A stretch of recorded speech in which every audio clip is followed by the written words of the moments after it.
Hey everyone, welcome back to Financial Freedom Friday. Nate here again. It's great to be back with you discussing tips and strategies to help you find financial freedom. Today I'm gonna pose a question to you, and that's gonna be kind of the topic of discussion for this video.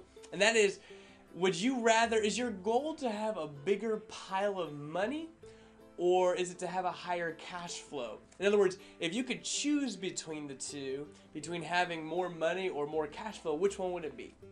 And not a lot of people have really put a lot of thought into which one they'd rather do. So if you put real money to it, would you rather be the guy who has $1 million saved in, a 401k IRA or something like that? Or would you rather have $800,000 but be able to produce more money? Let's say the $1 million option produces $40,000 of income a year, and the $800,000 guy is actually getting $50,000 of income a year. Which one would you want? The more money or the higher income?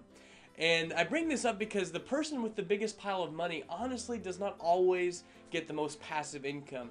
So if your mentality is ours, I really believe that income is the key. Being able to produce income is the most important factor of building assets and making sure you can pull money from it, or that it sends you a check very consistently.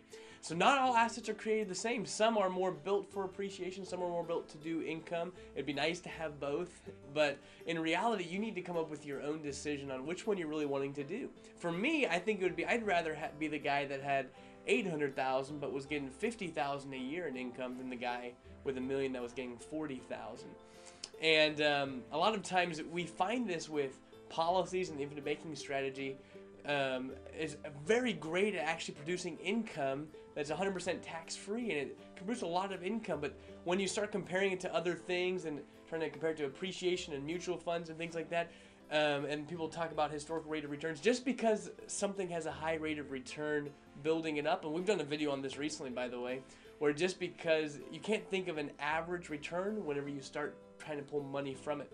So I know a lot of people, the average withdrawal rate people can receive money from a 401k or a mutual fund based thing is only 4%. That's the going rate right now. In other words, if you did have $1 million, the financial advisors would typically tell you that 4% of whatever your value is something that you can safely take out without fearing running out of money at some point.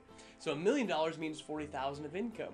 Whereas I can easily produce more than 40,000 of income without fearing of running out of money, even if I had less money. And if I had 800,000, I bet I could get 50,000 out of a policy. So remember, income typically is key. Having more money is great too, but most people, as we're building and saving for the future and for financial freedom, need to make sure our income supports our lifestyle and some. And so always keep that in mind when you're building wealth. Not all assets are created equal when it comes to producing income. And is your goal to have the bigger pile of money or the higher cash flow? And then shoot to make sure you're achieving your goal. Once again, if you don't build your freedom, nobody's going to do it for you. So we'll see you next week on our next Financial Freedom Friday video.